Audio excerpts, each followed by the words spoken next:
Hey, it's Chef Evelyn here, and I'm back with another episode of The Chef's Table. And in this episode, I want to talk to you about how to build a business and not a job. And so The Chef's Table is a series where I teach corporate employees how to become culinary entrepreneurs. And I'm so excited to talk about this because I feel like, I give you a lot of, tactical tips. I feel like I give you a lot of business building resources and videos. And I feel like in this video, is something that I really needed to share because I see it come up a lot, and it's about building a business and not a job. And so, I talk about going from corporate employee to culinary entrepreneur, but in the midst of that, there is this place of having a self-employed job, which is a lot of times, particularly in the culinary space, we think, oh, if I can cook for somebody else, then I can just cook for myself, right? And make my own money and pick my own hours. And to some extent, that is actually true. However, there's so much more that comes with it than just actually doing the work of cooking the food. Now, if you've watched any of my videos or if you've taken any of my trainings, you know that I believe that there's 3 employees in your business, even if you work by yourself. And that is the technician, the manager, and the visionary. And I read that in a book somewhere some years ago, but if you ask me the name of the book, I don't remember, but it's not a Chef Evelyn original. Okay, I like to be transparent about that. I didn't come up with that concept myself. But to just give you a quick review, right, which is the technician is the person who is actually doing the work. So in our industry, that's the person that's actually cooking the food, right? And then you have the manager, okay, and that person is managing the day-to-day operations, the food costs, customers, clients, things like that, right? And in our business, that is also us, okay? And then every business also has to have a visionary, how to grow the business, where they're going next, how to set the mission, right? And surprise, surprise, that is us too, if we're doing it right. But I think a lot of times what happens is we don't really think about the visionary part, and sometimes we don't even really fully embrace the manager part. We're just amazing technicians, and entrepreneurship in its truest form requires all 3 and then some. Okay, it requires all 3 and then some. So today, I just want to talk about some kind of like some mindsets around the difference between owning a business and building a job. And listen, if you have been working in corporate America for any amount of time, and you went to college and you graduated and you got this great job and you're in your cubicle or in your office or you're traveling and you're doing all this kind of stuff, right, that you already know you don't want to build another job. That's part of the reason why you want to leave, is you want to do something that you love, but you also want to do it in a way that you love. Because I can tell you, nothing is more frustrated than to leave the comforts of a corporate career, right, even if it's uncomfortable at times, to just build another job, and then now you're wearing all the hats versus just the employee hat. Okay, so first things first is that being an entrepreneur versus being an employee is a really different mindset.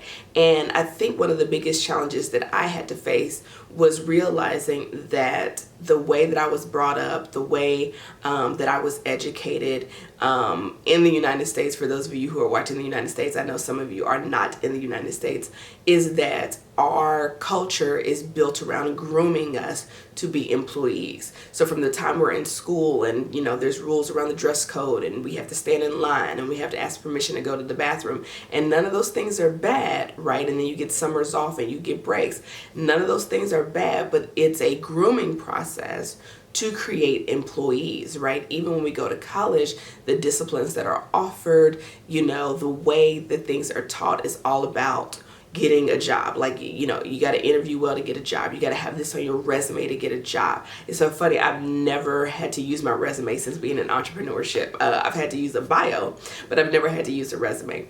And so really had to understand that I had to do the work around mindset, understanding that an entrepreneur mindset is the direct opposite of an employee mindset. And I'm not bashing an employee mindset. I was an employee. I will have employees at some point. However, that when it's your idea, when you're in charge, the level of risk taking you have to do, it is a invest first, reap later model versus just showing up. You don't get paid in entrepreneurship just because you show up. You can't do a halfway job in entrepreneurship and expect to earn income. And we know, we've seen people in corporate America, not you, of course, not you, never you, but we've seen people in corporate America, we see them do the bare minimum, and we know that that paycheck is still going to come every week, every 2 weeks, every month, whatever it is, right? And so there's a different mindset. Employees, a lot of times, you've worked with them, because if you're watching me, you're not like this, but you've worked with them. They want to do their bare minimum. They're trying to figure out how I can do the least and still get full pay, how I can work the least and still get full pay. Entrepreneurs understand that if I take that directly affects my income, right? Entrepreneurs understand that I have to learn something and invest the time or the money and the energy up front, and I will reap it later, which is so different than the employee model. And I think that's why a lot of times people struggle with investing in themselves, whether it's reading, whether it's learning, whether it's getting mentorship, whether it's taking a course, whether it's getting coaching, whether it's going to a conference or a retreat or something like that, is because it's this notion of I'm expending time, resources, money, and it's not a guarantee that I will reap it back in the same way. And that's just what entrepreneurship is. A lot of times I have invested time or money or energy into something to get one thing, and I didn't get that one thing, but I got something completely different that was equally or more valuable. But I had to develop to that place. I didn't get there overnight. And so understanding that the trainings and the experiences that I had that made me a great employee weren't necessarily directly translatable to being a successful entrepreneur. There was some overlap, but mindset wise, it was completely different. So that's one of the first things, okay? I think the second thing is realizing that if you've been working in your corporate job, 10 years, 15 years, there's a culture there. You've done it for a long time. If you had internships when you were in college, if you worked a job when you were in high school, and so let's just say, for 15 or 20 years, you've been an employee, and then for, 18 years before that, okay, you were in a system that was grooming you to be an employee. It takes work to undo the years of conditioning, right? And to say, oh, what is my new normal? How does life look now? How do I move now? How do I go with the ebbs and flows of being an entrepreneur? And it's one of the things that I love to be very transparent about with my clients, because it's just a completely different experience. I think they both have really great pros and both have really interesting cons, no matter what path you choose to pick. But if you're here and you're watching this, you've done the employee life, you're like, I'm good, I did it, check the box, went to the right school, worked for the right company, moved up the ladder, made the money. Now you're ready to do something that you enjoy, something that you're passionate about, something that gives you the time. But you're going to have to learn how to do that. You're going to have to invest the same way you've invested in your education and you paying student loans. Some of us, we still paying student loans, okay? You go to trainings for your job. They've had meetings and trainings and this and continuing education, and that training you got to do inside the portal every year. All of that, right, is to keep you really engaged in that system. You have to do the same thing with entrepreneurship. And so I think that's really one of the biggest mistakes I see, corporate professionals make when they want to transition over, is they think, I've got this whole skill set here that I've developed in corporate America, and that's all I need to be successful in entrepreneurship. Are some of those skills transferable? Absolutely. But that's like me saying, I've learned so many things about being a successful culinary professional that now if I want to go be an opera singer, right, then I can carry some of that knowledge over. Well, no, because I don't know anything about being an opera singer, right? I can carry my mindset around being consistent or practicing your craft or being committed or showing up, or playing full out, or giving 100%. That is definitely something that's transferable. My mindset around getting support, my mindset around learning from people better than me, I can definitely transfer those skills. But if it was about how do you make money as an opera singer, what's the hierarchy, what's the process, how do I hone my talent, how do I make connections in the industry, how does that whole arts theater system work, I'm ignorant of that. And so it would be foolish of me to assume that because I was successful in this area, I can jump over into a system that's completely different and know how that works. It's kind of like if you've been in the for-profit sector for such a long time, and then you go into the non-profit sector where people are giving because they want to, not because they're purchasing a product or service. I'm pretty sure that a lot of us would be ignorant of that, and vice versa, right? So really, really consider that, okay?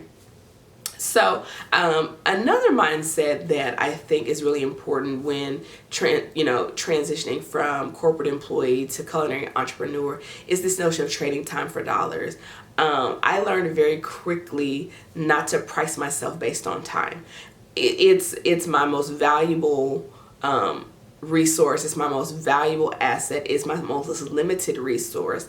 And so what I see a lot of times is people, thinking, okay, let me take what I'm making in my salary and my bonuses and all, the perks that come with their corporate job, and let me see annually what that is. Okay, and so let me break that down to how much I'm making a month, to how much I'm making a week. And so if I'm working a 40-hour work week, then how much I'm making an hour, and that's what I should be charging.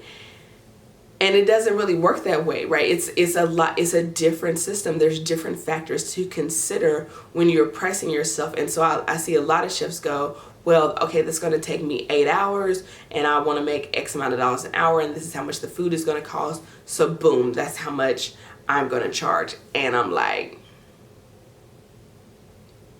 sis, that ain't it, okay? That is not how you do it. But that again goes from when you've worked under another system for so long, even if you're on salary, it's still a trading time for dollars mentality, right? And so when you go into culinary entrepreneurship, it's a different game changer, particularly if you're like in the process of wanting to do what I talk about, which is build a high-end culinary brand, right? If you're building this high-end culinary business, you're definitely not charging based on time. Time is a factor, it's just not the only factor, okay? So really think about that, trading time for dollars, because then if you do that, then you're maxed out at the time that you have available to you, okay? And also then that goes into, if you don't want to work 40 hours a week, right, then how does that work? Okay, and do you have to work more hours to earn more? It puts you in the same box that your corporate job has you in, right? Which is what you want to get out of, right? Which is, if I'm on salary, that means when I don't get compensated more when I work 12 hours, but I don't get compensated less when I work 6, but this is kind of what it is. And they expect a 40-hour work week, or a 50-hour work week, or a 60-hour work week, right? And so there's just something to think about there, okay? I think the other thing is that when you go from being an employee to an entrepreneur, is that you've got to have your back-end systems together. I think a lot of times we think passion plus skill will equal profit. And it's like passion plus skill plus systems plus strategy equals profit, right? So passion and skills don't equal profit alone. Passion, skills, systems, and strategy equal a profit, okay? And, I see a lot of chefs that are just like, I'm going to use, PayPal or Cash App or Venmo, or, I'm just going to do this. And, maybe they even a little bit more, most of my corporate dropouts are a little bit more sophisticated, but having all the systems in place to really build this high-end culinary brand, a lot of times it's foreign to people. They don't even know what it is, because a lot of times you don't get to see the full extent of the back-end systems that your company is working with, right? You get to see the systems that you're working with, but you don't get to see the systems that make that thing flow, right? So if you work in HR, you get to see the HR systems, but you don't necessarily get to see the marketing systems. If you work in the manufacturing systems, you don't necessarily get to see the retail systems, right? If you work in the administrative systems, you don't get to see the advertising systems, and a lot of times you don't even get a full scope strategy, because you have been hired to do a very specific task, even if that's a high level skill task, right? Even if you are, a director or a senior manager or a VP or something like that, at that level, you still don't know all the moving pieces. That's what's going on. When you're an entrepreneur, you get to see up close and personal all the moving parts that make that thing run. Okay, so having your back end systems set up, right? You have to have that.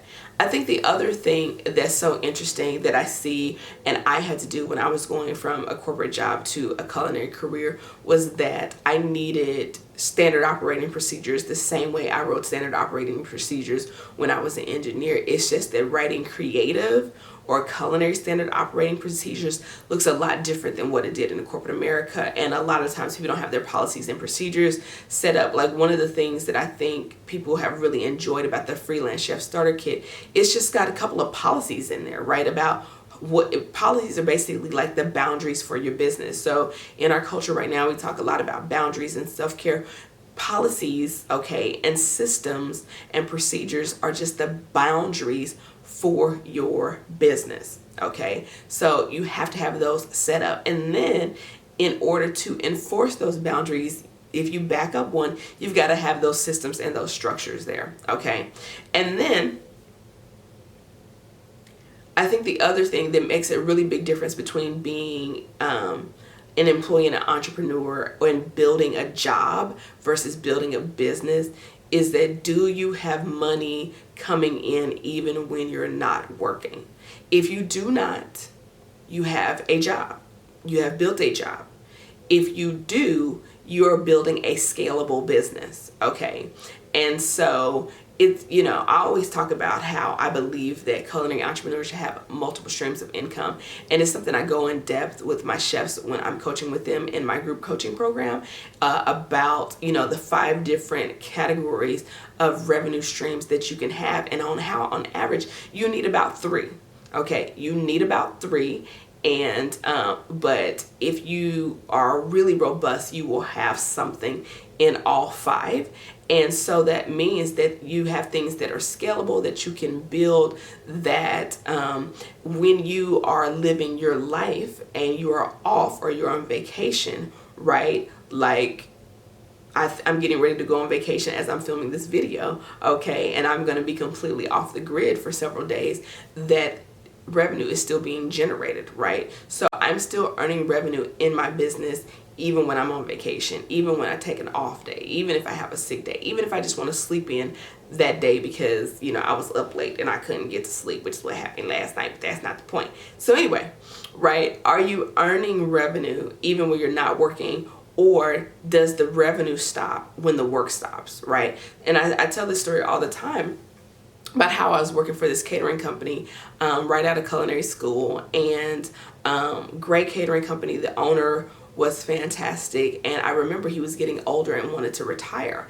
and he was like, but I can't because this is my only source of income. And so he was looking to basically sell his catering company, which really just meant selling his equipment, selling his repertoire of recipes, and selling his contact list, his client list, right? And he was like, I don't have another option. I've been doing this for so long. And that is because he built himself a job, okay? And so he asked me, like, hey, Evelyn, would you want to buy this? And I was thinking, no, because if you have worked yourself into a place where you can't do it anymore, I don't even want to start down that path, okay, of building something that when I turn it off, it turns off, okay? So there's nothing wrong with catering, but then you need other streams of income to supplement the job aspect that has. You work, you get paid. You don't work, you don't get paid. Don't build a job, okay? And then the last thing, which I want to talk about for building a business and not building a job, is it has to be built so that it's scalable. If the business has to 100% be you, at some point, like if it never cannot be you, you may have an issue, okay? But if you, maybe right now that's what it is, but if you don't have a vision for how that can eventually not be based on you personally being present, if you don't have a vision for that, then you have a job, not a business, no matter how profitable it is, right? It needs to be able to be scalable, right? How do you build something that can outlive you? Okay, how do you build something where you don't have to be at the center, right? And so, listen, that may take several years, right? But you definitely at least want to, as part of your creative vision for your business, is eventually, how can I work myself out of this and keep this thing going? So I hope that you enjoyed this video, and if you haven't joined my free Facebook group for culinary entrepreneurs, the link to join that is below. If you're interested in the freelance chef starter kit, I will link it below. Or if you're interested in being like, you know what, Evelyn, I really want to build a high-end business and not a culinary job, then I would love to have a conversation with you. You can fill out an application for a strategy session with me. And I always tell people that while my calls are complimentary, right, they are not free coaching. So this is people who already know that they're looking to invest in a program and or some mentorship or some guidance. And one of the things we do on the call is we really assess where you are, we assess where you're trying to go, and we talk about what it could look like to get there. And if we are a good fit for working together, then I will recommend some of my products or services to you that could help you get to that point. So anyway, if you are already like, yes, I know I need to work with you, or I know I need to work with somebody, and you're at that phase, then I would love to talk to you. If not, no worries. I will see you in the Facebook group, and I'll see you in my next video. Peace.